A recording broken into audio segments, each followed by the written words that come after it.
Welcome back to You Must Be Woken, the podcast where we have honest and sometimes tough conversations on the topic of diversity and inclusion with her, Dawn Hurst. And him, Craig Richards. In this bonus episode, we're going to dive into the recent stories making the news and apply an inclusion lens to give our listeners our own personal perspective on what's going on out there in the news at a macro level and how those things might impact the workplace. I should add, this is very much opinion-based. We may debate, we may disagree, but it'll be fun. And that's why we're calling it our bonus episode, right? Absolutely. Looking forward to this. Good. No holes barred. Oh, there's lots going on out there, right? So, all good fun. Before we do, though, hey, Bean, I haven't seen you for ages. It's been a while. I'm doing good. I've been spending lots of time in Eastern Europe eating good food and doing some interesting work. You love that, though, don't you? Going abroad and eating different foods. Like, I could think of, I like the travel bit, but I don't really want to eat all the different foods. I'm too fussy for that. I've done the whole thing with the client. Just order me what you would normally order and I'll take potluck. Not a chance. There's no way I could I do always that. Think of you. I was like, no way, I'll choose my own, thank you. Yeah, it was pretty random, but it was good. What good. about you? Yeah, good. It's been busy, flying up to the end of the year. So looking forward to a break at Christmas. I have to be honest. My decks are up, so I've got me festive hat on. I should have worn my Christmas jumper, really, shouldn't I, today? But no, good, all good. Jake's doing well at school. Had his review last week. Everybody's really happy. So yeah, we're ending the year on a bit of a high note. So sounds good. Good. Sounds good. How's Harry doing? He's doing good. And Hannah? She's doing well too. Harry's in full-on application mode. Hannah's in full-on wedding planning and ruling the world. So yeah, all good. Oh, very good. Yeah. Oh, should we get into it?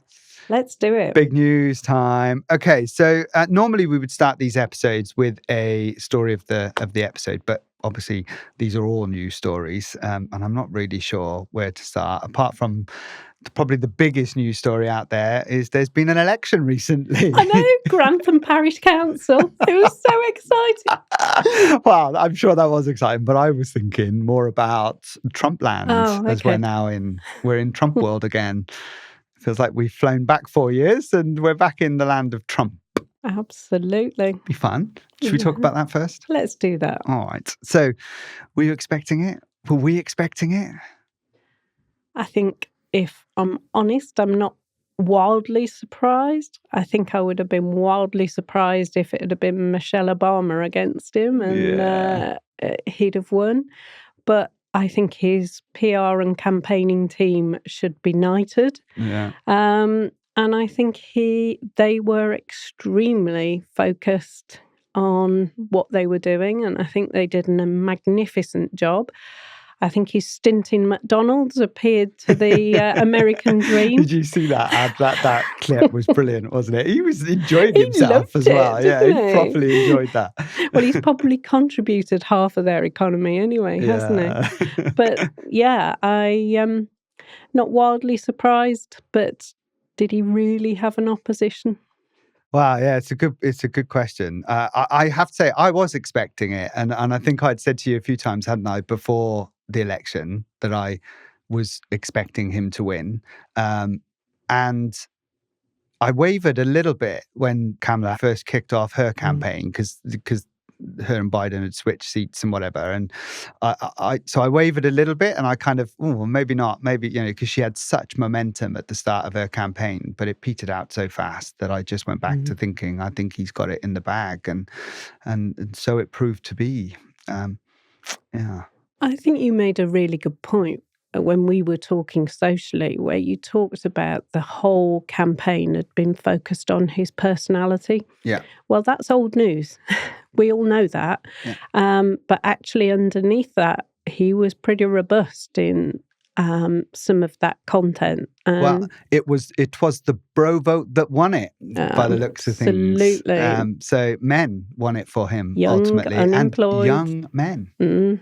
Right? Absolutely. Which is really interesting, isn't it? Because I remember doing, when I'm a bit of a political geek, so I like reading up on this sort of stuff. And I remember looking at her website a few weeks into a campaign and reading on there all the people that she was fighting for and she was standing up for.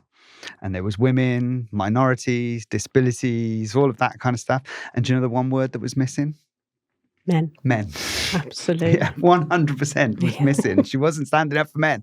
And I guess there's a quite a big piece around that, isn't it? Because actually, if you look at the results, he won the male vote, and not just white men either, Latino men Absolutely. as well. So Latino men were a big factor. I mean, he won parts of Miami, like a deep blue state, right? Or deep blue place. And, he won that as well. And the Latino community, that was a bit of a shocker for everybody. But also the young men vote, I think, is the biggest one. And I've been reading subsequently since is, what drove some of that. I think some of it was he leaned into his son, Barron, and some of his thinking around how to attract that younger vote.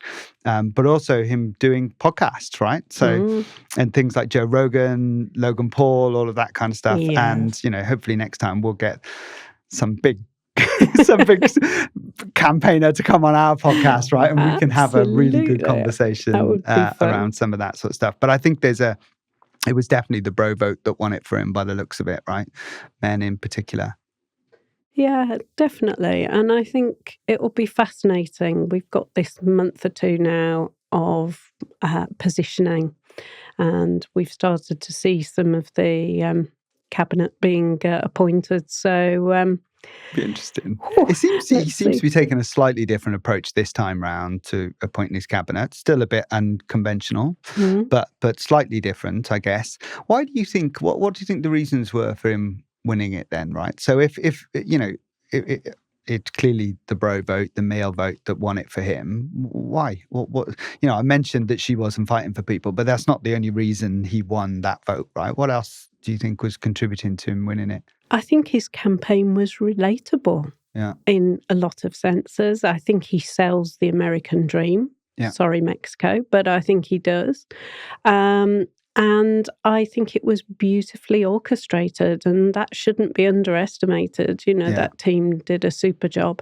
And to be fair, he kept his nose clean throughout the campaign. And, he did exactly what was required. Couple of little Trumpisms, but he did. He did, didn't he? Right, he kept it going quite well. I think there's something for me though that this went back, or goes all the way back to 2020. I think. And I guess this is my inclusion lens over the top of this, right? So when Biden had won the nomination the first time round, and he talked about him wanting his VP pick at that time, he wanted a person of color and of the opposite gender. So before he even started to select his candidates for VP, he had already kind of set the criteria as being person of color and gender, no consideration whether they would be the right person for the American people, whether they'd have the right skills, and which, there's a lot of debate about whether Kamala had the right skills in all of that. But actually, so if you think back from an inclusion lens perspective, or should I say a diversity lens perspective, this goes back to 2020 when Biden was first selected. He selected his VP based on quota and vanity rather than skills and application, right? Yeah. And it depends which conspiracy theory you follow, I guess, in terms of why he did that. But yeah, absolutely. By being tokenistic, he excluded a vast majority of voters ultimately. Yeah. I think there was something in it for me around, these young men in particular who were, if you look at the demographics in the US at the moment, for example, young men in particular aren't doing very well. They're, high unemployment. They can't provide for their families. They have a really poor reputation. They're being recruited into gangs and all kinds of things in different suburbs and different cities across the US as well. And then they're looking up. And as they're looking up, they're seeing that metaphorically women are growing in stature and strength, and they're thinking to themselves, what about me? Exactly. Right? Where do I fit into all of this? And what does that mean for us? But it's not just gender, right? Because age definitely played a factor. It was young men that came into the the positioning. And then socioeconomic status was also a big player, right? So if you think about those kind of, those 3 or 4 characteristics, they all played a big part in Trump winning for me. I think so. But, one could argue that obviously Trump is a mature leader. Yeah.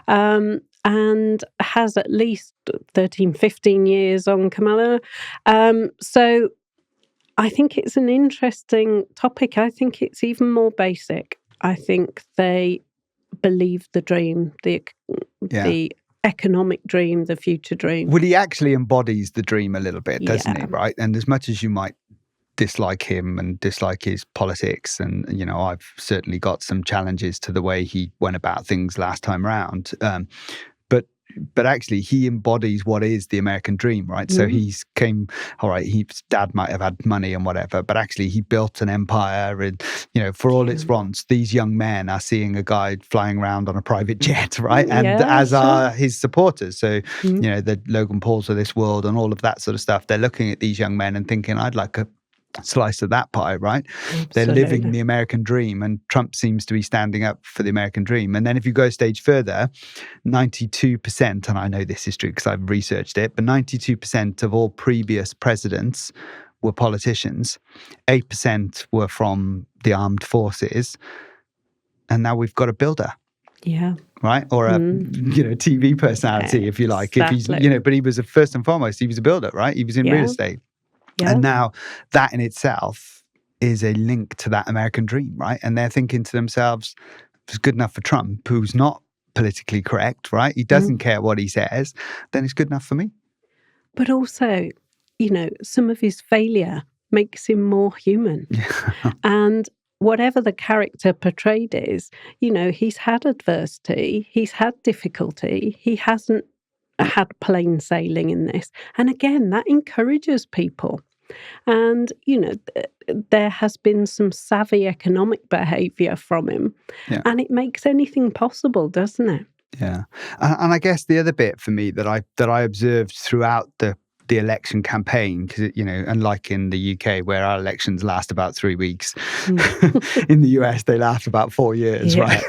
Let's be honest. But during that period, what we also saw was a lot of big personalities moving from a traditional Democrat base over to Trump, right? So people like Elon Musk is obviously a big name associated with Trump now, but previously was a Democrat and a public Democrat in that as well, who's now, very much in Team Trump camp.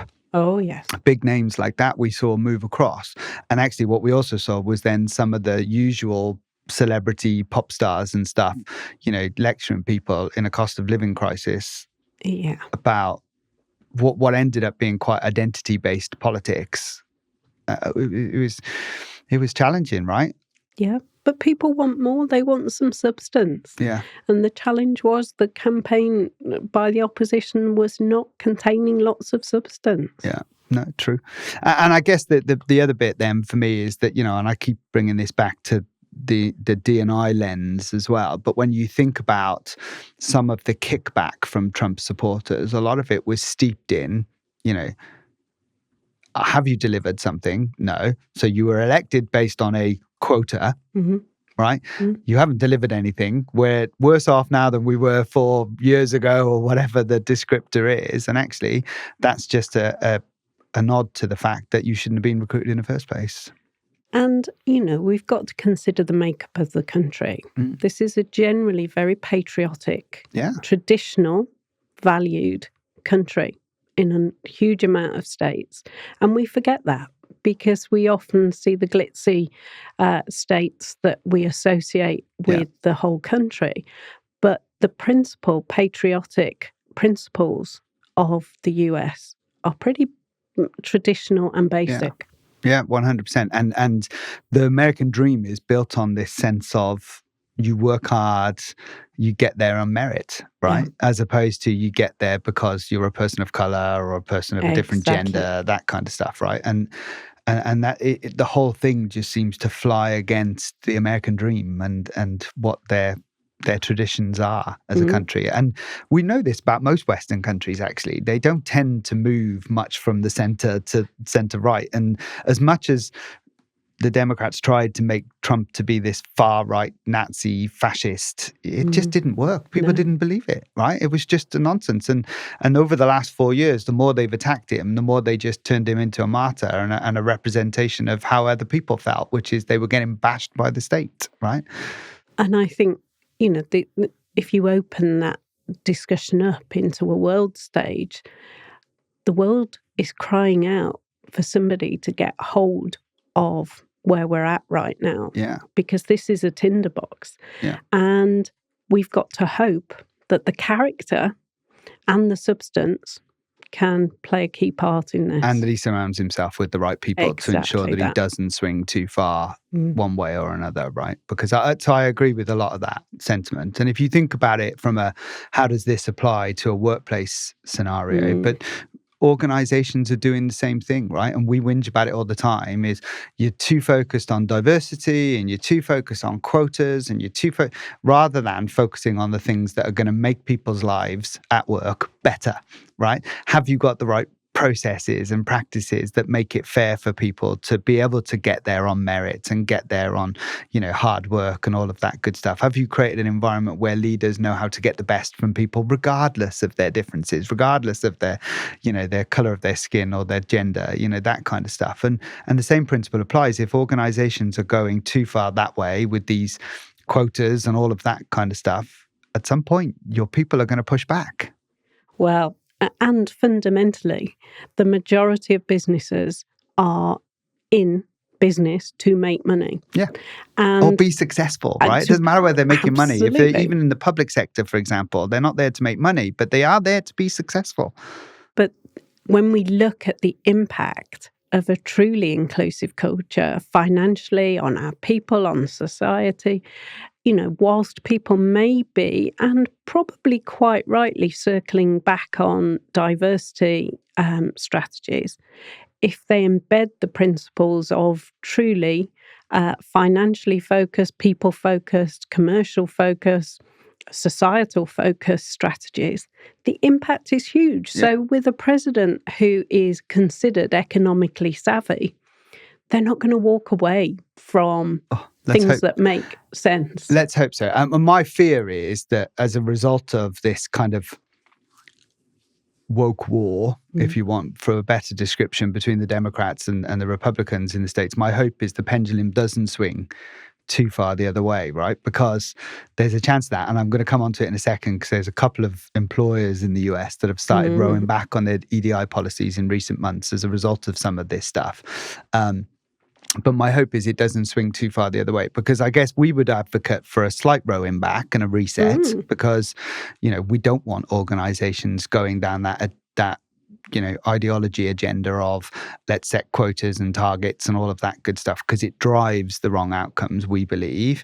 But actually, if they go too far back the other way, then we lose all of the progress that we've made in creating a more equal society, more equal workplaces where, people can thrive and you can achieve all of those benefits you just described. One can only hope that they consider the trade impact both on their shores and overseas. Maybe what we need to do is give Elon Musk a call, right? And say, come on the You Must Be Woken podcast. Come and have a conversation with us so we can convince you that whilst we want the reset when it comes to this woke ideology, we don't want you to go too far back, because actually we'll lose some of that progress. So here's a shout out, Elon Musk, when you're ready, come join us. We'll have a conversation and we'll convince you that not all D&I practices are terrible, and we just need a reset rather than a, complete overhaul. Maximize the impact. It's our invitation to Elon Musk. So what do we think is the consequences then? So Trump's now in, anti-woke has been defeated, or woke has been defeated, and the anti-woke wins. What does that mean in practice for Americans and for workplaces around the world? Yeah, I would imagine it will impact some of the affirmative action that they have had in place, which I have to agree, I think should circle back. Well, didn't the Supreme Court recently rule that affirmative action was discriminatory? Or was it? But if you think about how college students are selected, or you think about particular quotas, that's still quite right. So for the benefit of our listeners, if you don't know, affirmative action is, in the UK, we call that positive action, or, positive discrimination. So it's a way of attracting a particular characteristic through the recruitment process or whatever. So you're deliberately targeting a particular group to come in. It's slightly different, and there's a lot of nuance between that and discrimination, right? Yeah. So you need to be careful you're not doing the two. You and I are not huge fans of positive action or affirmative action, as they call it in the US. We would prefer people tackle root cause issues rather than, putting plasters on things through affirmative action. We've had a case even this week in the UK, I think, where, was it the MI6 security agency have banned white people from applying for internships. So it happens quite a lot. And I think in the US, as a result of the Supreme Court ruling, or maybe even before the Supreme Court ruling, didn't the University of California move from affirmative action on race? So they've moved adversity scoring, yes. which I don't hate. The adversity scoring. We've got that heavily in the UK within the financial institutions and even the Big Four as well. And I think that's probably a sensible thing. The only challenge is if you're right middle of the road, you lose out on both sides. So that's another debate for another day. But things like federal training, things like corporate policy, it will impact and wheel back on some of those. Some of it's not a bad thing, though. Some of it's not a bad thing. And, the businesses hopefully will adapt into this very impact-driven intervention and start measuring. Much to the delight of our partners, Metima, I'm sure. But again, what we might see is a bit of short-term regression. That's my personal view, that we'll see a lot of things abolished, and then we'll slowly circle back to actually let's measure impact. And we've seen a bit of it. So I think I said to you this morning when we met, Walmart and Jack Daniels seem to have been the most recent employers who are rowing back, or publicly, should I say, rowing back on some of their EDI efforts, whether that's as a result of the general election or whether it's as a result of some of the conservative pressure groups that have been pressuring them to do that. I don't know, but they are publicly saying they're rowing back on some of their EDI policies. But in particular, I think what they're saying, and I hope this is the case, and again, what I wouldn't want to see is that pendulum swing too far the other way, because we lose some of the progress. But I think what we're seeing from them is they're going to stop with some of the language they use, which we've covered in previous episodes, but is a challenge for people, and some of the tactics around this affirmative action, things like that. I hope that that's what they mean when they're going to row back on some of this stuff. Because the whole consumer market that those two brands operate within has, by the very nature, got to be inclusive. For many, many reasons and multiple layers. But it needs to be viewed through an inclusion lens, not an affirmative action. Quite. And we get back to the principles of meritocracy and credibility and skills and all of that good stuff, as opposed to, plugging numbers for the sake of having representative quotas. It just doesn't, it still baffles me that organizations with some very clever people running these organizations ever went down the road of plugging diversity quotas rather than focusing their business on, do we have the right talent to deliver the right jobs? We're a business at the end of the day, and we're here to be successful. I can't fathom why people went down this road. Because they didn't know what they don't know, to be fair to people. And the right intentions have always been there. The problem is the knowledge and the understanding of impact hasn't necessarily been there. So I do have sympathy. I'm slightly going on. It's a similar story, but I'm slightly going on a little bit because another news topic that I read recently was about Congress actually calling on employers in the US to not row back on their DEI initiatives as well. And I guess, what's your take on that? What do you think is behind that then? Because that was just before the election, I think. It wasn't after the election. So that's a great statement to make, but give people somewhere to go with it.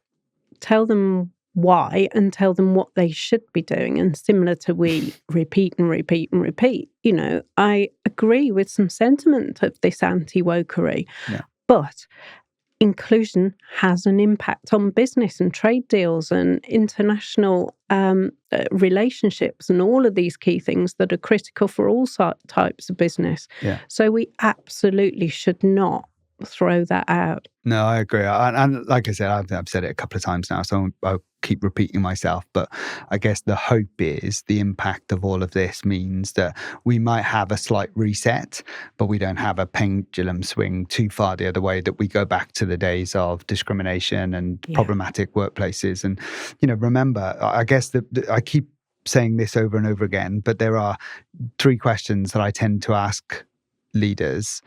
How much did you spend on EDI initiatives last year? Who's running those initiatives for you? Do they have the right power, influence to actually make a difference in your organization? And how are you measuring whether it's making a positive or negative impact on your culture or your bottom line? If you can't answer any of those 3 questions, well, then you should be resetting anyway, right? And if you can't answer any pressure from people that says, we're doing this for these reasons, same principle applies. You should be having a reset. So let's hope that as a result of everything that's gone on, the pendulum doesn't swing too far the other way, and perhaps organizations just have a think about a reset and they start measuring impact and understanding what they're doing and the impact it's having on the workplaces, for which I should plug our sponsor Metamorpho right as well. Absolutely. Should we go on to the next one? So I think we've aligned our lists. Well, I hope we have anyway. But the next one on my list is International Men's Day, which came up recently, fabulous. Which I'm sure you're gonna. Isn't that every day? Ooh, ouch. This was in particular, the reason I put this on the list was because in the UK, a Labour MP called Will Stone had written an article saying that society no longer encourages men to be gentlemen, and he believes that old school traditional values should be re-established around positive masculinity. And I thought, I can't wait to hear what Dawn has to say about this. I do. I actually quite like that article, I have to say. But, this whole topic of International Men's Day, I think, has at its core some of the sentiment of the article, which is that if we're introducing something like this to raise awareness of the good stuff, we need to talk mental health, male health, whatever that might be. Absolutely. Let's get behind this and celebrate. If this intervention, which if you look at the history of it, was created because men were feeling left out because there was so much focus on female interventions in a society that, I don't know how many statistics you need me to quote, is male dominated, I have much less sympathy. I am absolutely all for equality and equity, but that has to work both ways. And the reality of this is, if we're encouraging men to speak up, speak out, support each other, genuinely be advocates, whether that be referring to the content of the article or whether that be in a more basic sense. But if we are simply doing it to distract from women's issues, I'm afraid that's a bit dull and boring. Go on, say what you really wanted to say. A bit shit. Fingers up. But it would have been something I would have expected to see from a Conservative MP rather than a Labour MP. So actually, I thought it was nice to hear it from a Labour MP, because actually the sentiment of the article was actually really nice, wasn't it? Well, we shouldn't be afraid of masculinity. We shouldn't be afraid men are men and all of that good stuff. And actually what we should be encouraging them to do is to continue to be gentlemen and to, do all the right things that we would expect from our children or, from our parents and all of that good stuff, but actually open up a bit. But, I think the challenge with some interventions is we make things ridiculed. And I know certainly amongst my male and female colleagues, International Men's Day comes with some ridicule. And that's a real shame, because it is detracting from those really good topics I've mentioned a couple of times. Speak up, men's health, or mental health. All of those things are incredibly important. But it has become a little ridicule.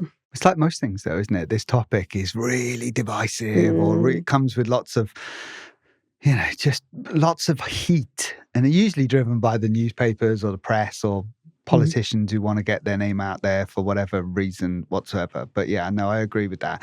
I guess that on the counter argument to it, there are lots of women who think it's ridiculous that we have to have an International Men's Day. Just like we have a minister, actually this has changed recently, so I need to be careful here. In the UK, we used to have a minister for women and equalities, and then there was lots of calls for, where's the minister for men? Which I was thinking, I'd love that job if it means I get to watch football all day, right? And just spout. but actually, there was a lot of frustration from that call for a minister for men. But to your point, actually, if they were focused on mental health and, men's suicide being a particular topic, which is huge and far outweighs, female suicide, then yeah, I would understand why we'd do that. But you and I always said, if ever we were in a position to be in government, the first thing we would do is drop the women from the title, because actually it should just be the Office of Equality and Inclusion, or whatever you want to call it, because all of government policies affects all of people, and therefore we shouldn't just be targeting one or the other. But yeah, interesting one, wasn't it? I thought it was fascinating. I did, for a Labour MP to come out and start the conversation. There's nothing wrong with the sentiment, but I'm sure there are much more effective ways. Okay, staying on the topic of male masculinity, Greg Wallace has made a name for himself in the last week or so. So for those of you that aren't listening from the UK, you're probably aware of MasterChef. It was a UK export. So MasterChef is a reality TV show about cooking in the UK, and one of the hosts is a chap called Greg Wallace, who has been making a bit of a name for himself this week. Tell us what your thoughts on this one, Dawn. So there have been multiple reports of inappropriate language and behaviour about Mr. Wallace, dating back 9 years. Yeah, from the contestants on the show, right? So particularly female contestants. Not just contestants, colleagues, co-presenters, also ex-partners. And the information is quite condemning. But before we dive into that, the key point here is that for 9 years, employers have known that there have been some complaint about the behaviour and the language of the individual. Yeah. And the individual, that is almost academic in this conversation, because unfortunately in the work we do, I could replace that name with 3,000 other names, because today we're seeing exactly the same behaviour, whether it be suggestive language, suggestive touching, etc., etc. And one can automatically jump to the generational assumption of, back in the day, that was okay, and at 60 years of age or whatever he is, that was all okay. Was it? Really? And, I want to share an experience I had, because as a 17-year-old female entering the workplace, I went to work for a leader who was 55 years of age. And I was in a brand that everybody would be very familiar with. And this individual touched my breasts in the workplace. And I did the right thing. I went home, I spoke to my father, who was a very traditional father, and we went to see our HR department together to explain what had happened. And their answer was to move me to a different department. Of course it was. And leave the leader in their position. When I went to my new department, my new line manager, who was delightful, I have to say, and a huge mentor, said to me, I hear you were moved because you tried to sexually harass your boss. And that was not that many years ago. Now, a bit of victim blaming there. Yeah, absolutely. So the interesting point here is that in the day-to-day work we do, this kind of behaviour happens every day, whether it be in the UK, whether it be in Europe, whether it be globally. The innuendo that has crossed the line, only this week, I've been dealing with 2 situations which whoever thought the words out of their mouth were acceptable in any way, shape or form in terms of performing a sex act in the middle of a boardroom, I'm not entirely sure. I always talk about January as being our busiest and most hideous month on our crisis line within inclusion, where we're dealing every year with gross sexual harassment, Christmas parties, gross abuse of predominantly male on female, not exclusively, just to be balanced. And that's because, coming back to my starting point about the 9-year awareness, is that nobody has taken those individuals to one side and gone, don't do that. But so I agree with everything you've just said, and I'm very sorry about what happened to you at 17, because if it was my daughter, I would be livid. So I think your father was very restrained, just taking you to HR, because I'm not sure I'd have gone to HR, just to be clear. So I'm sorry that happened to you. It was a long time ago. Not that long. How rude. Here you go. Get me cancelled now. But I think, that still happens today, doesn't it? It still happens in organizations, right? And I'm going to have a bit of a rant here because, your point at the end there was, individuals, blah, blah, blah. I'm sorry, employers. The organization has a duty of responsibility, Absolutely. right? At what point did anybody put Greg Wallace on some kind of education course that said, do you know what? This language that you used 30 years ago isn't acceptable for 2024. And if they haven't done that, then I hold them equally as responsible as everybody else. Absolutely. And don't come at me with, oh, but he works for a different company, blah, blah, blah. It's not the BBC that employs him, MasterChef. I don't care, right? He's put on a broadcast channel, which is owned by the taxpayer. There's a duty of responsibility on the BBC to make sure that every person that appears on camera or off camera in the back of house as well, has some level of training to understand that is just not acceptable in 2024. And I hold the employer equally as responsible as I do Greg Wallace. And I get frustrated because we had this same issue with the Palace and everything that happened. Remember that lady, who made some comments to a person of colour who visited the Palace? I said the same about them. The Palace were warned about that when it happened to Meghan Markle. And so therefore, they should have put some training in place to make sure that all of their employees, whether they're representatives or whatever, if they're acting on behalf of the royal family, they should have had training. And I say exactly the same thing about the BBC, right? If Greg Wallace have had some training which would have reset his behaviour, perhaps we wouldn't have had half the cases that have now come forward, right? We may have had some before, but if these had been going back 9 years, there's no excuse for me, the BBC, haven't done training of some kind with anybody that works for that channel or that organisation. I think you make a really good point about training, but I think there's an even more fundamental point, which is our responsibility as leaders, whatever our gender, whatever our beliefs are, is that there's some lines of basic behaviour in the workplace. Yeah. And if that was on my watch, regardless, I would have gone one-to-one with that individual. Yeah.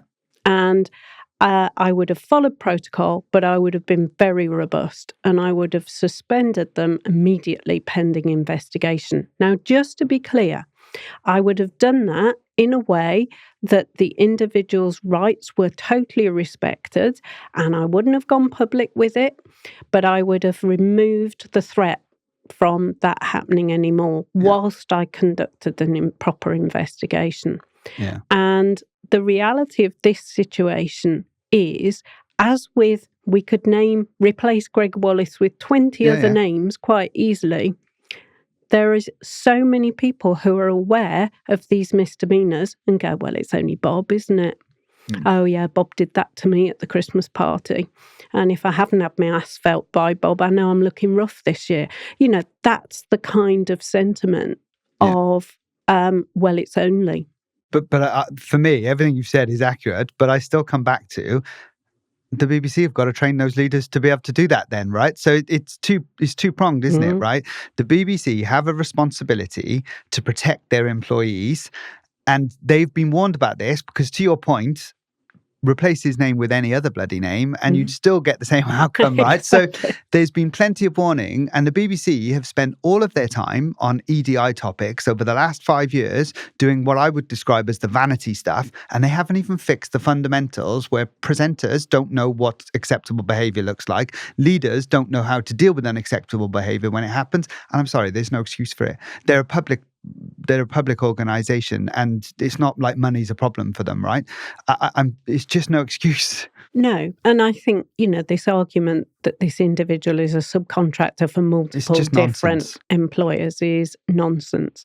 And, Sorry to interrupt, right? But the reason it's nonsense is because if you even look at the UK Parliament, right, they had an issue a few years ago with behavior, and they've dealt with it, and 650 of their people are not employees either, right? They're all MPs, all independently. So there's no excuse. And it has happened in the public sector, and they've managed to tackle it in the main, or put processes in place to tackle it in the main.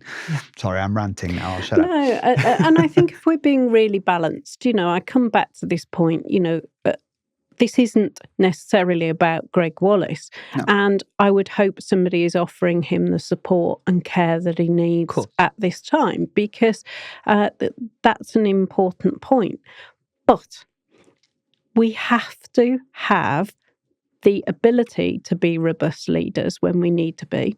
We have to have straight talking conversations. We have to layer that with quality training. And I'm not talking about fluff. A 2-hour training course to tell you what's acceptable. Exactly. That's not going to help anybody. And it has to be ongoing. What's appropriate today, society's moving so fast. Yeah. We need to be mindful of this. And this is where we'll come under some criticism for wokery here. But just to be clear, we're not talking about wokery. We're talking about the huge numbers of harassment cases we hear every year. Sexual assault, sexual harassment, which are totally unacceptable. Yeah. So just for the benefit of our listeners as well as those watching, Dawn, you normally use a scale, don't you, about behaviour? And I love this because it helps people understand what we mean between the difference between the wokery stuff and then the real stuff, right? And so talk us through your scale, because I think it's really important. And I think, when we even talk about the word inclusion, people are like, oh, that's all fluff. So the scale of 1 to 10 talks about what workplace behaviour should look like. A 1 to 5 is your typical workplace behaviour, ranging from beautifully perfect through to some robust management. We perhaps have to say, look, we need to get that done. Yeah. Once we step over the 5 into the 5 to the 8s, we're in unlawful behaviour. So this would be things like your discrimination. This would be things that I would class as misconduct within your employment sense. But the moment we step into the 8, 9, 10s, we're into criminal behaviour. So this would be sexual assault that would be appropriate for a criminal investigation. Yeah. This could be significant illness-inducing harassment, for example. Those kinds of things that would be considered at the upper end of the scale. And therefore, we move away from the wokery because we're talking about unlawful and criminal behaviour on a behavioural scale. And I don't know any average individual who would consider that acceptable. Yeah, even when they're drunk, right?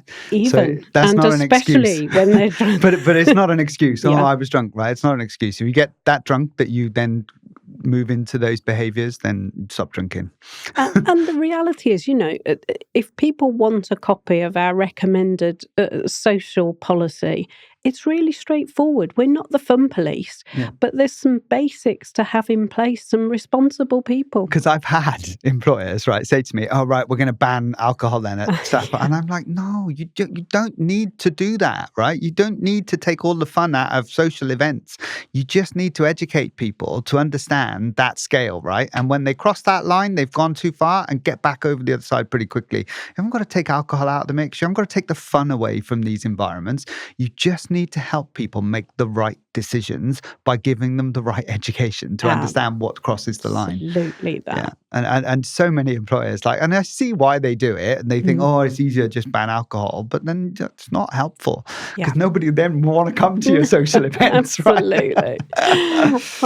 Okay. Well, I think we've done Greg Wallace, bless him, and I do hope he gets some help. I think you made a really valid point there, but equally, I think, organizations should have processes in place that not only help them with, supporting them through that process of any complaint that's been made against them, but also give them some PR help, particularly organizations like the BBC, where, these people are famous and people are going to be demanding comment and stuff from them. It doesn't happen in your usual workplace, but in an organization like the BBC, it does. And clearly he had some bad advice when he came out with his, it's all middle-aged, middle-class women. And that's comments. What makes me concerned for him. I really hope somebody's supporting him. Yeah. And so if they're going to do that and put a process in place, which I believe they should, then they should also make sure it includes some PR help for them as well during these periods, because, he was clearly, and he did come out the next day or whatever it was, didn't he, and say, sorry, I wasn't at my best and I shouldn't have said it. But he shouldn't have made that mistake. Or he shouldn't have been allowed to make that mistake. If he'd have been supported, he wouldn't have. Right. No. Cool. Okay, let's change the temperature slightly. Let's move on to our next story, which is Band-Aid, the re-release of the Band-Aid song. Have you heard about this story? This is where Ed Sheeran has come out and said they basically used his vocals without his permission in the latest one, or they just didn't ask him for his permission because he'd previously done a version of it. But had they have asked him, he would have said no to being involved in the Band-Aid song. And this was because one of his friends, who's another artist called Fuse ODG, had come out and said he refused to take part in the Band-Aid because of the harm it does to Africa. While it may generate donations and sympathy, it perpetuates damaging stereotypes that stifle Africa's growth, tourism, and investment, ultimately costing the continent trillions and destroying its dignity and pride. He said it perpetuates that Africa is plagued by famine and poverty, which just isn't true anymore. What do you think about that story? So I remember this 40 years ago being such a massive event for the country. Yeah, huge. And,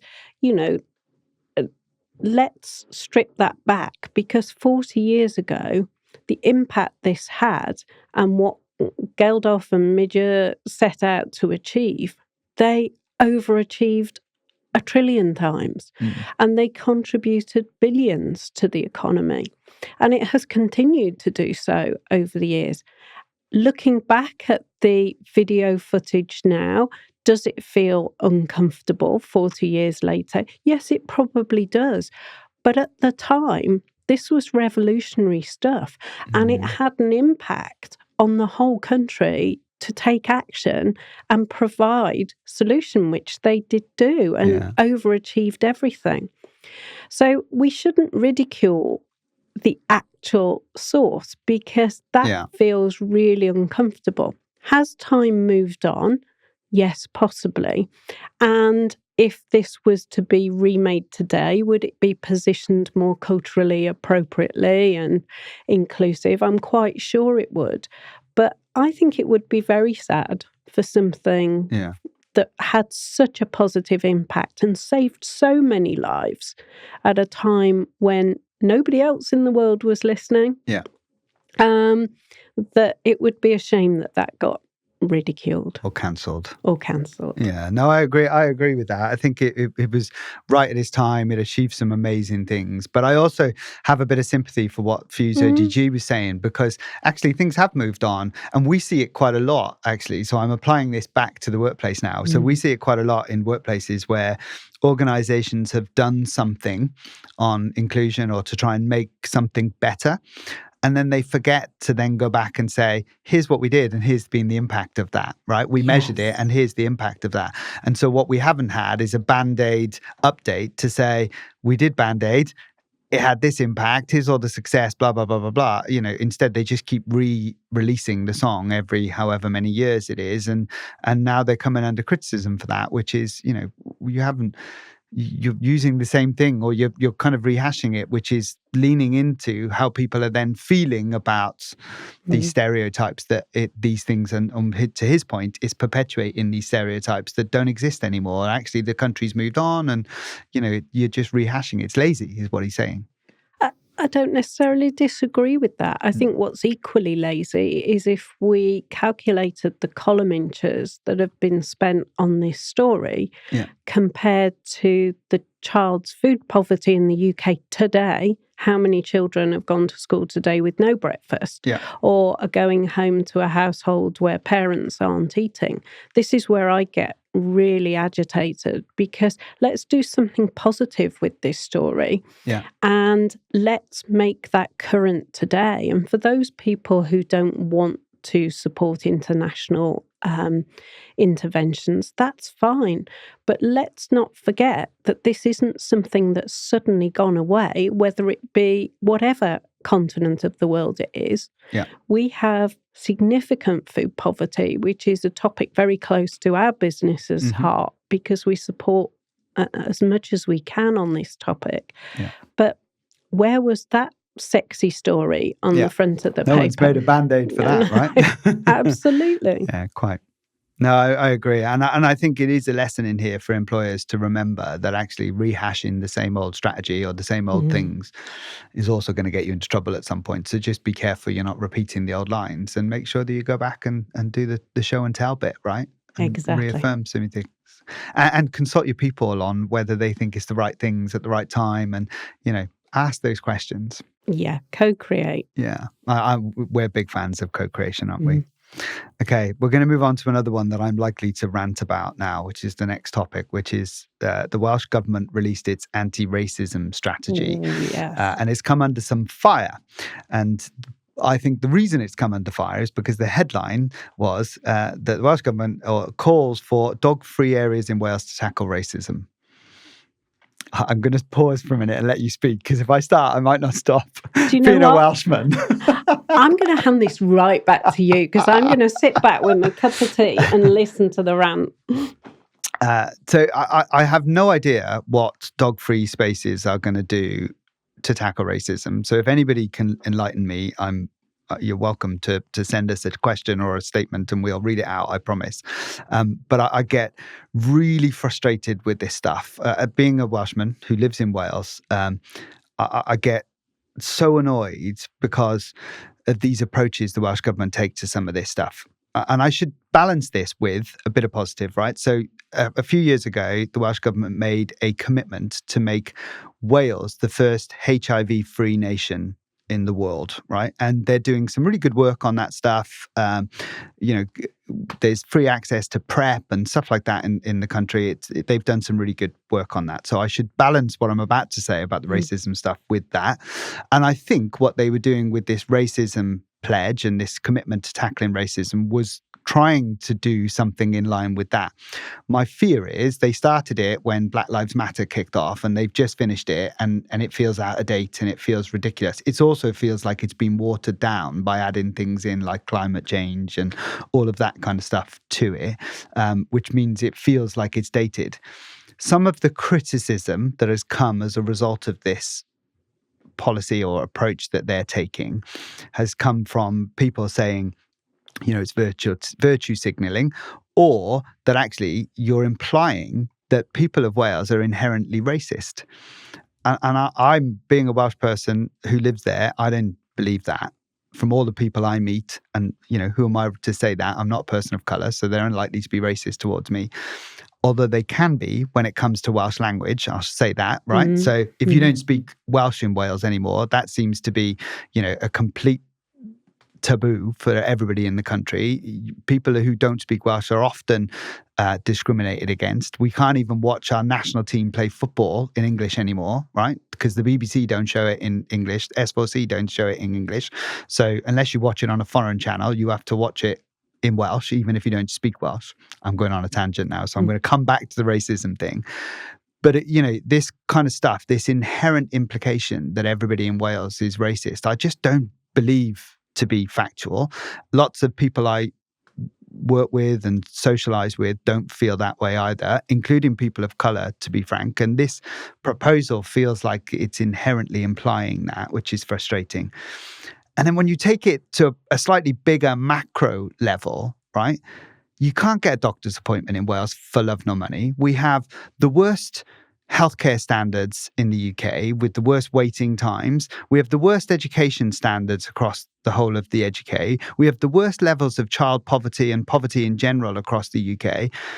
And they're spending how many millions on a policy which is basically telling everybody in Wales they're racist?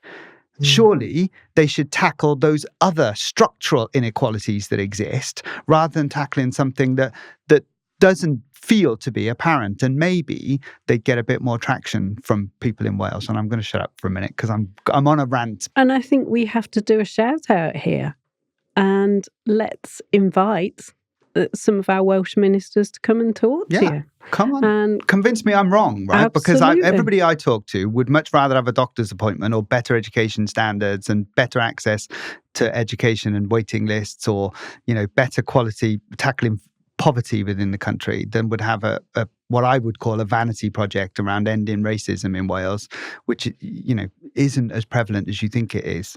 Yeah. Anyway, sorry, I'm on a rant. And the intervention sounds questionable, so I'd really love to hear a bit more about how that works. And do you know what? Right, if I'm wrong, and there's far more substance to this, and all of that good stuff, and it's all linked, and they've joined up their policies to help it tackle poverty and all of that good stuff, and I'm completely wrong, I'll eat my hat. But what I will say is then your communication strategy is appalling, because every headline that I read and every news article I read was focused on banning dogs from parks to tackle racism. So which tells me your communications is awful. So at worst, it's a communication issue. At best, which is where I think it is, you're focusing on the wrong priorities. Absolutely. Anyway, that. I'm going to shut up now because I'm feeling ranting. better now, love? Anyway, shall we talk about that Jaguar advert? Oh, yes, we can. That was fun recently, indeed. right?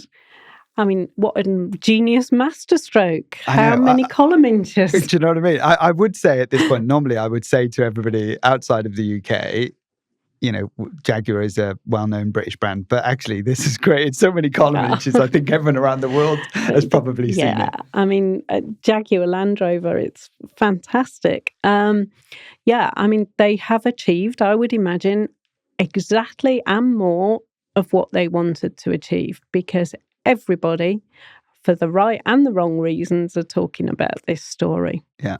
Get me that marketing manager and get him to come and work for our organisation, right? Because this is a marketing masterstroke. Yeah. It is just genius. But they need to be knighted along with the Trump campaigning team, undoubtedly. Yeah, I agree. I thought it was just, when it all first kicked off and everybody started going wild about the fact that they didn't have a car in their ad and it was all wokery and all of that good stuff. I have to be honest, I sat and thought, this is either going to be genius or a disaster, and it's not going to go one way or the other. Like, is there's it no in Benetton between. Again? Yeah, like this is. And actually, it turns out, I think that it's been genius. Like you, I think it was a genius because, they didn't release the car in the advert. It just played into the whole anti-woke brigade. Yeah, it was beautiful. Just beautifully crafted. And then 2 weeks later, they went, oh, by the way, and here's the car. It's just genius. It was masterclass. Yeah. It will be used as a case study in uni for years to come. Marketing interns around the world going, I want to work for that guy. But it was fabulous watching people get out of shape about it, wasn't it? Wow, yeah. And actually, when I saw the car, I thought, that's a Jaguar. Yeah. Like I genuinely did. I Exactly. thought, wow, that's a Jaguar. Like it's impactful, it's bold, it stands out. Like, and I know it's only prototype stage, but actually I thought, genius, Yeah, really, really love clever. it. And it Love upset it. all the right people as well, Yeah, right? it was brilliant. And So I good. hope they negotiated a column inches deal in their contract. Yeah, brilliant. So yeah, I loved it. Okay. Anything else to add on Jaguar? No, Do you like the logo? yeah, I don't. I like the whole concept, to be honest. I'm not sure. So I'm a Jaguar Land Rover fan. I've had Jags and Land Rovers in the past and ranges and all of that. So I'm a big fan of their brand. I'm not sure I like the logo without the animal in it and stuff. I don't know. Maybe I'm a traditionalist, but I think it's definitely growing on me. So if I like it. but actually as a marketing thing, genius. Yeah. Like they played into the woke karate thing Superb. just beautifully. Good. Okay. Yeah. Well, listen. Good luck to them. Anyway, I hope they recover because they've been under a lot of pressure the last few years, haven't they? Yeah, They have not made any It's money. a tough market. Yeah, definitely. Good. Next on my list, I don't know whether our lists are still aligned, but next on my list is Ant and Dec causing a stir. Yes. Ofcom complaints about our national sweethearts. What's going on? I'm assuming, again, for everybody outside of the UK, you should know Ant and Dec are basically national treasures in the UK. They've been on our screens as a presenting duo, since they were on like a Grove many years ago, and they're my age range as well. So like I've grown up with them my whole life, having watched them on Biker Grove and still watching them on I'm a Celebrity and Britain's Got Talent and everything else that they do. But they've come under some fire in the last couple of weeks because during their presenting stint on this year's I'm a Celebrity, Get Me Out of Here in the Jungle, they were making some jokes about one of the contestants, who is Reverend Richard Coles. Is it Coles or Bowles? One of the two. They were making some jokes, not about him directly, but making jokes about the Bible and Christianity and praying and stuff. And there's been a big backlash in the press because Ofcom have received lots of complaints about it. What's your thoughts? So I was watching this with my 25-year-old son, which was very interesting. So on the first occasion, I have to admit we laughed. However, they kept repeating and repeating and repeating the joke to the point where it was becoming cringe. Now, that's not necessarily them being uninclusive or more uninclusive than they were in the beginning, but it seemed to put everybody's hackles up that for a number of reasons. One, they're a national treasure, and suddenly they were in territory that you can't possibly step into. And I think if they'd have made the comment once, it would have probably got missed by a lot of people, but they didn't. They kept on and on and on. So how do we determine which topics are absolute no-nos? Well, I disagree with you here. I completely get a life, right? People who are get a life. This is a TV show. They are telling jokes. It's part of their act.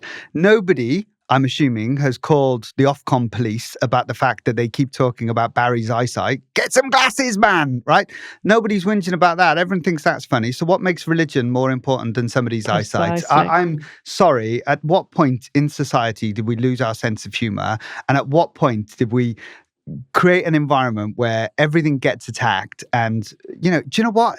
They have the freedom to tell jokes, and you have the freedom to be offended, and just get a life. That's my response to that. I think it's just utterly ridiculous. Leave them alone. Ant Dec, national treasures. I've grown up with them. Stop picking on them. Bless. In a more balanced view.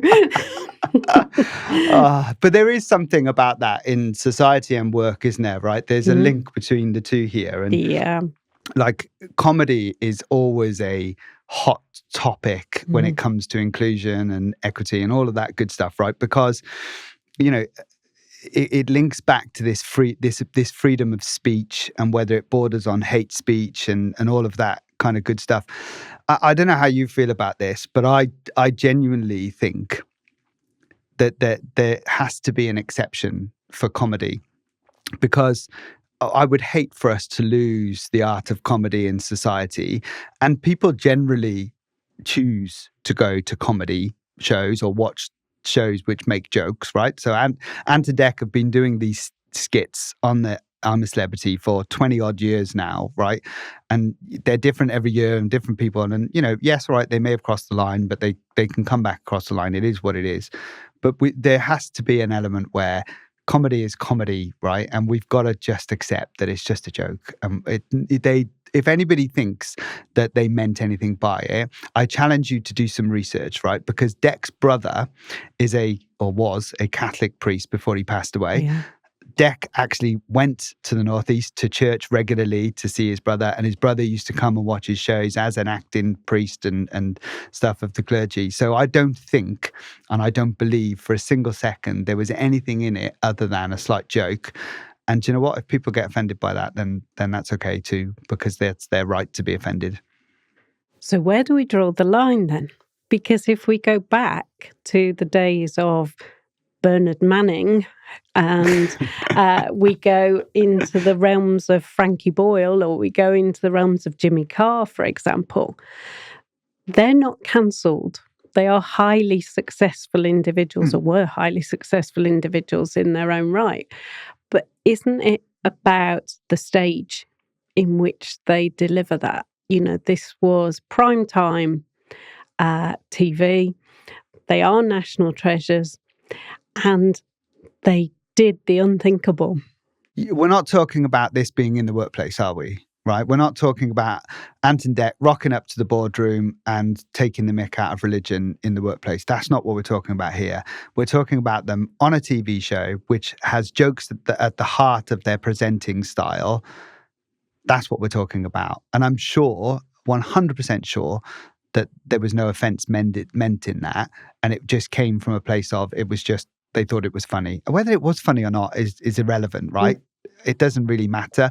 They thought it was funny in the moment, and we shouldn't be criticizing it. But actually, in the workplace, it's a different environment, right? TV, you're at home, you're in your social, watching a bit of TV, they're comfortable. They're not going into the workplace making jokes about other people, are they? And they weren't directing it at him.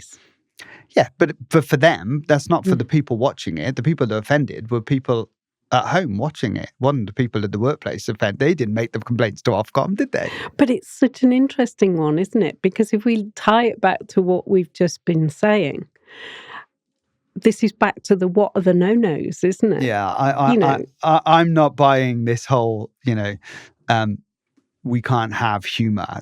For me, this comes back to the conversation we had about banter, right? There's an element of banter. And if Ant and Dec now know that they've crossed the line or it's upset some people, then they should just get back across the line. There are other jokes they can continue to tell. What we shouldn't be doing is vilifying them to the point where they stop telling jokes, because I think that's really dangerous. If we sanitize it, we've lost the whole sentiment. But I think we'll have to agree to disagree, because I'm so biased against Ant and Dec. I'm never going to change my mind. I laughed the first time and then got all cringed the second time. So. I just love them. They can do what they want. Okay, we're going to wrap it up soon, but I've got one more that I wanted to run by you. One more news article that I thought was quite funny. But Wicked, the movie, was released recently. But it came with a trigger warning in place, which said, so the trigger warning was about scenes of green skin discrimination. Wow. So, like you have a little 18 warning that says some bad language, whatever. This trigger warning was scenes of green skin discrimination. Okay. What's your thoughts? Do we really want to talk about this? Well, I have to be frank and say this is one of those occasions where I get really agitated doing the job I do. We've got women being stopped from doing maternity education by the Taliban. We've got women being refused education. We've got massive human rights issues around this world. And we're focused on some face paint.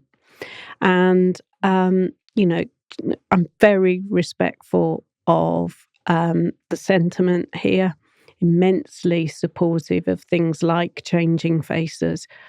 But let's get this into some perspective.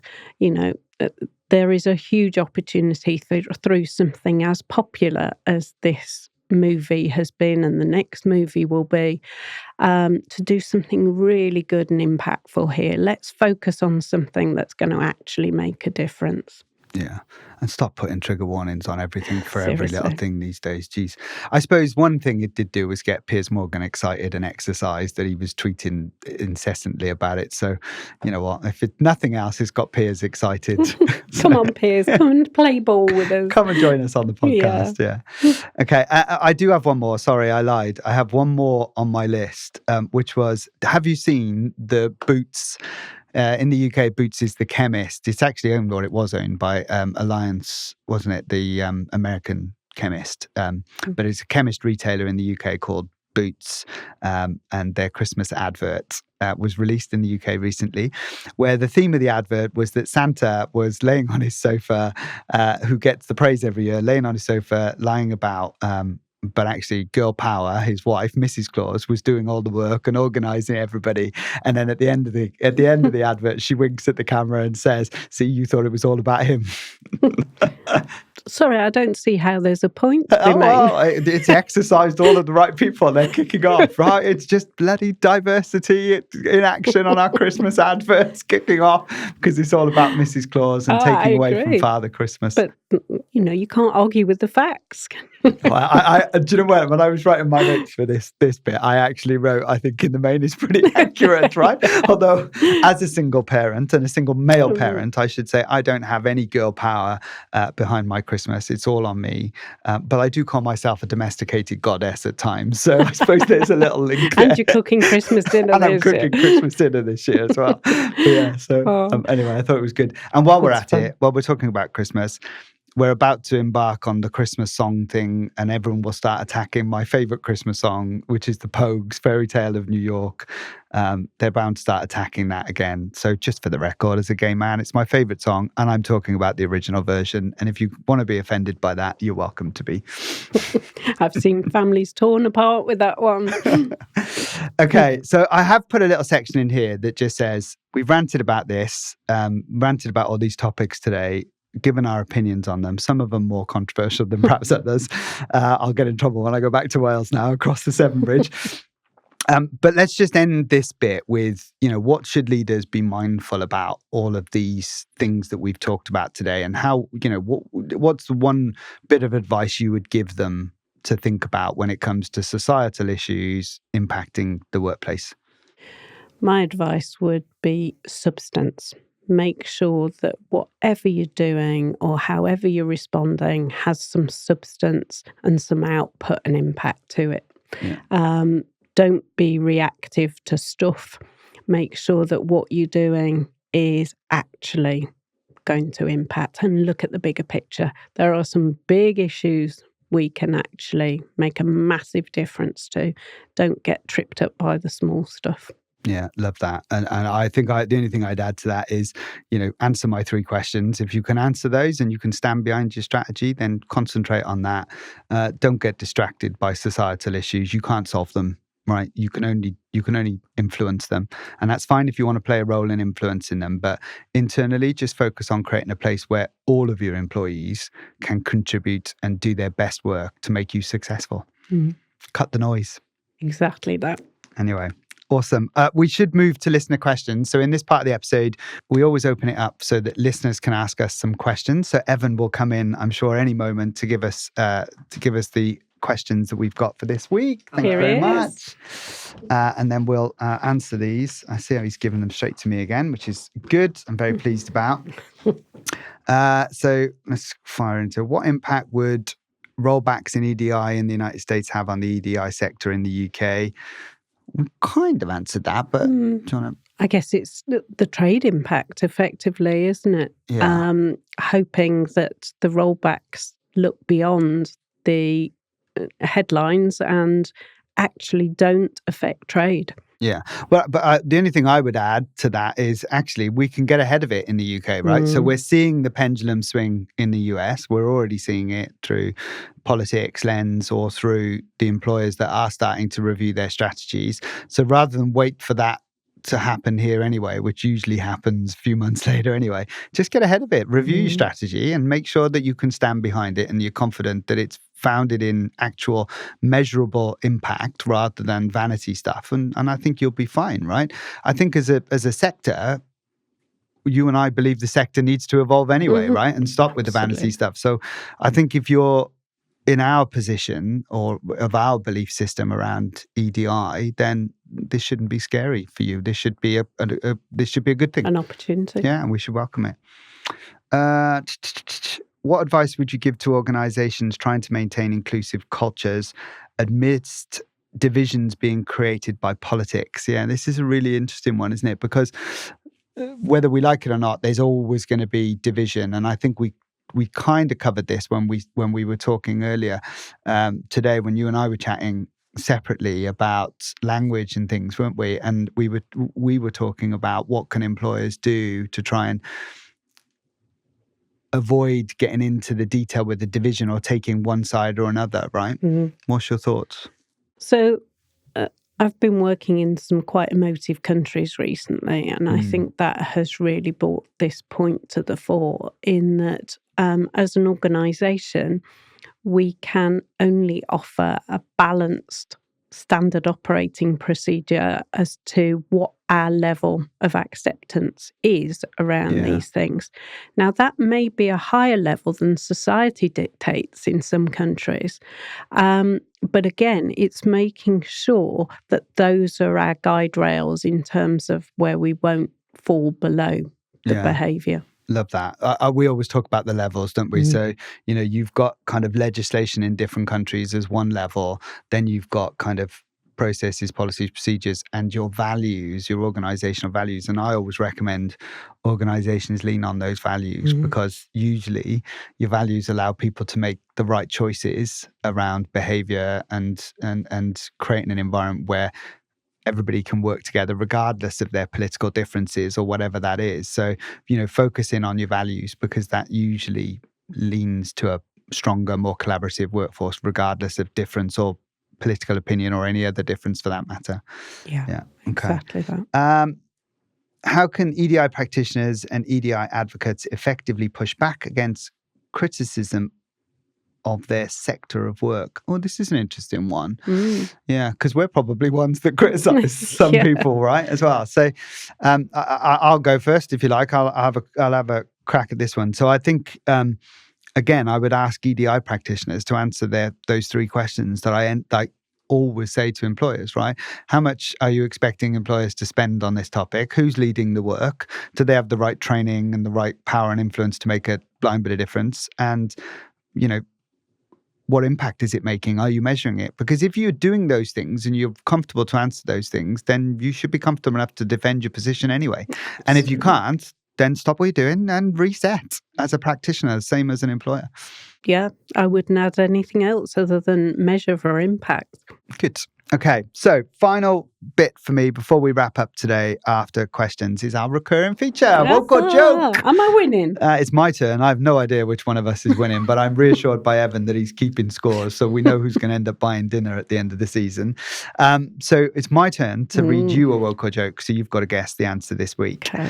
So, is it true that a teacher tried to claim boldness as a disability in a discrimination case? He argued that bullying from students about his boldness substantially affected his ability to do his job. Oh, interesting. Joke or woke? So I would like to say joke, but I suspect it's true. You're right, it is. It's true. It's woke. Yeah. I'm not familiar with that case, but I had heard a similar case about boldness and it being treated. I think in that case it was sexual harassment. Ugh. I'm clearly not getting the right stories to ask you, to trick you, right? Because I keep getting them wrong. So if listeners can help me, you are welcome to send in both your questions on any EDI topic. So anything you want us to answer, send it in. We promise you we will answer them. No holds barred. There's probably nothing we haven't heard of. And if you're feeling really generous, find me some woke joke ones that I can read out to Dawn and see if I can get some points on the board. That would be super helpful. But if you do want to send us a question or a woke or joke topic, then you can send it, as always, to evan@metimer.global on email. And don't forget the restaurant recommendations for where he's taking me when I win this series. Yeah, I'm probably going to end up. So that's it for this episode, this bonus episode of You Must Be Woken. Thank you for listening. Don't forget to get in touch with your questions or your woke and joke episodes. But until then, it's bye from me. And bye from me.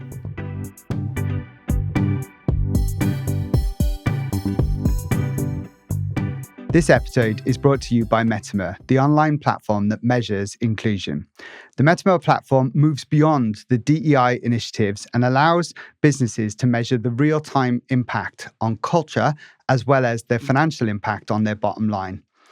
The Metimer platform is a collaboration between data scientists, digital experts, and cultural change experts to bring substance to the topic of diversity and inclusion in the workplace.